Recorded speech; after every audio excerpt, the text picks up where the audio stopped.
The story begins. In a quiet neighborhood of a city in the West, an unassuming clinic stood, its brick facade blending seamlessly with the surrounding buildings. Emma had been an assistant there for nearly 7 years, ever since she started college. There was a basement in the clinic intended for doctors and assistants to rest. Its exterior was ordinary, offering no hints of the events that would soon unfold. A few years back, just before leaving, a doctor had remarked, "There's something wrong with the basement." But without evidence or further incidents, the staff dismissed the warning. 1 month, the owner of the clinic left for an overseas trip, leaving the remaining doctors' schedules scattered. Despite the reduced activity, the assistants were required to be present. Emma and her colleagues decided to take shifts to manage their hours. One of her coworkers, let's call her Mary, was as seasoned as Emma and often chose to relax. With no one around, Mary half closed the clinic's metal shutter and went to the basement to watch TV. As evening approached, she heard a knock on the metal door upstairs. Racing up to answer, she found no one there. Shrugging it off as a prank, Mary returned to the basement. On her way down, she noticed an eerie silence and questioned whether she'd turned off the TV. Trying to shake off the unsettling feeling, she lay back on the sofa, reaching for the remote. Suddenly, the lights went out with a sharp click. Terror-stricken, she scrambled back upstairs and dashed into a nearby convenience store. Knowing Emma had a sensitivity to the supernatural, Mary called her in a panic. Emma and her boyfriend Jack rushed over to console her. Mary insisted it wasn't a coincidence that the lights had turned off. Emma and Jack tried to reassure her, attributing it to a faulty switch. Reluctantly, they escorted Mary home, then returned to the clinic to close up. While Emma tidied the reception, Jack glanced down the basement stairs. There, at the bottom, lay a dead rat, its stench overwhelming. The oppressive darkness of the unlit basement was suffocating. Emma squealed, disposing of the rat, and called Mary. Mary claimed she hadn't seen any rat earlier. Weeks passed, and the clinic continued to experience odd occurrences. Emma avoided the basement, preferring the safety of the reception. One evening, as she counted money to deposit in the safe, the lights flickered off again. Startled, she dropped the cash, scrambling to turn the lights back on.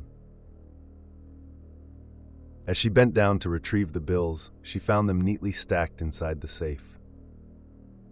Fearful and confused, Emma fled next door. Despite the bizarre incidents, the clinic remained a relatively calm workplace. The owner returned and decided to revamp the clinic, bringing in new, younger doctors. One evening, Jack decided to visit Emma at work. He brought dinner and joined one of the doctors, Dr. Allen, in the basement. Their conversation shifted from sports to the supernatural at Dr. Allen's behest. Allen confided that he often felt drained in the basement, sometimes even falling asleep during shifts. He recounted an incident where he awoke to a chilling presence. Dr. Allen described hearing a strange noise, a sound neither footsteps nor laughter. From the shadows emerged a dark figure, moving in an unsettling dance. Its face was grotesquely clear, with exaggerated features and a twisted smile. But its eyes were the most disturbing, resembling a warped symbol. As the apparition drew closer, Dr. Allen found himself paralyzed. Just as it was nearly upon him, Mary appeared, shaking him awake. She was unaware of the entity, dismissing his questions. Dr. Allen decided to confide in Jack, revealing his family's temple in the south. The advice from his father was simple: keep a protective charm close. Jack, concerned, suggested Emma and Mary avoid the basement. Days later, Dr. Allen abruptly resigned, citing a transfer closer to home. His departure seemed routine, yet Jack couldn't help but link it to the ominous figure. Emma and her colleagues were unfazed, continuing their work. Meanwhile, Emma's sister had left a high-tech pet camera with them. One night, unable to sleep, Jack decided to check the camera feed. The clinic's examination room appeared on his screen, dimly lit by an emergency exit sign. As he watched, a shadow flickered across the green glow. A dark figure emerged, moving deliberately across the room. It paused, then turned to face the camera. Jack's heart raced as he struggled to comprehend what he was seeing. The figure stood still, its presence ominous. Unable to resist, Jack zoomed in, only for the figure to lock eyes with the camera. Horrified, he fumbled with his phone, nearly dropping it. The creature's gaze seemed to pierce through the screen. As he hesitated, more shadows began to move in the background. Jack quickly turned off the device, his heart pounding. Beside him, the family dog whimpered, pressing against his leg. A wave of dread washed over him. Had he attracted their attention? The following morning, Jack urged Emma to take a day off. Obligations prevented her from skipping work, but Jack insisted on visiting the clinic. He shared his experience with the staff, their reactions mixed with fear and disbelief. Some employees had also experienced unexplainable events. The clinic's owner, overhearing the discussion, seemed troubled. After a lengthy phone call, he wrapped an object in newspaper and apologized profusely. He handed out small red envelopes to the staff, urging them to visit a shrine for peace. Emma and Mary speculated about the mysterious object the owner had taken from the basement.